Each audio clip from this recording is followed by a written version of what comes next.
Random story. So I was going to mention this a couple weeks ago, but didn't want to in case I ran into a problem. I got sued a couple weeks ago.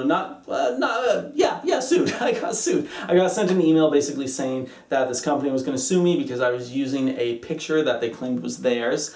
And they were basically like, well, you can settle with us for like $560, or we'll go to court and it's going to be like tens of thousands of dollars.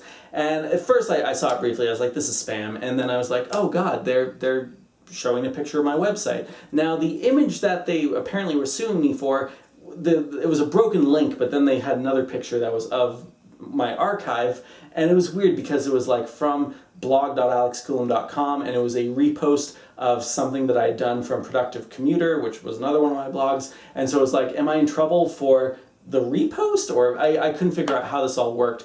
Basically, the image that I think they were trying to sue me over was a picture of Aaron Eckhart's dog. So when I was doing my Productive Commuter blog, which by the way was just about tracking how my time commuting and the way I was using it was going to change, going from Brooklyn, where it took about 40 minutes each day to get to and from work, versus way up here in, the Hudson Valley, where I'm commuting anywhere from an hour and 45 minutes to 2 hours each day, each way, and how that commute was changing. And so on that particular day, I was listening to a Nerdist podcast with Aaron Eckhart, and he was talking about how much he loves his dog. And so with every one of these Productive Commuter blog posts, I tried to find some picture that illustrated what I was talking about. And so on that particular day, I Googled Aaron Eckhart dog, and I found a blog where someone was posting all these different pictures of celebrities who loved their dog, and I got to a picture of Aaron Eckhart and his dog, and I copied that and pasted it in, and was like, bah, done, blog, enter.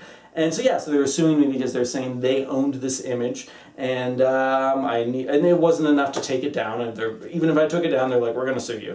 And so this kind of freaked me out, and I was thinking, like, I feel like this doesn't make sense because there was no copyright on the image. It didn't say like Shutterstock or Getty Images or anything like that. I got it from a blog that clearly didn't seem to have any source for where the image came from. And I mean, I'm learning now that I guess like you're just not supposed to use images anytime unless you know where they came from, but that's never been how the internet works. There's entire Tumblrs devoted to just kinds of images that I found somewhere online. So I spoke with Liz's stepfather, who, among other things, is a patent attorney, and we looked really closely at the definition of fair use, and it seemed like this fell pretty strongly under that. This was a commentary, and it wasn't detracting at all from the original owner of this picture. It wasn't like there were going to be people going to my website instead of wherever this image was hosted, and I wasn't making any money, and I wasn't taking money away from them, and it was to, I think the term was something like to spread knowledge across the internet in a free way. And so it's a good law, the whole fair use law. It's really important.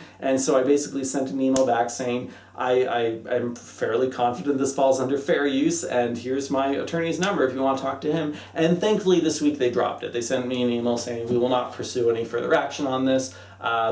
So that's all. Glad that was resolved. It does make me nervous about the fact that I have a lot of posts across my different blogs that are images that I don't know where they came from. I guess I always assumed that you don't use images with watermarks. So if it doesn't have a watermark, okay. And again, as long as you're not making money, if it's just a commentary thing. So I'm pretty sure 99% of what I've done falls under fair use, but we'll see. Hopefully this is an isolated incident. The internet should be a totally free place, and if you're not making money or stealing from other people, if you're not posting illegal movies on a website and making money by advertising on your illegal website, I feel like you should be okay.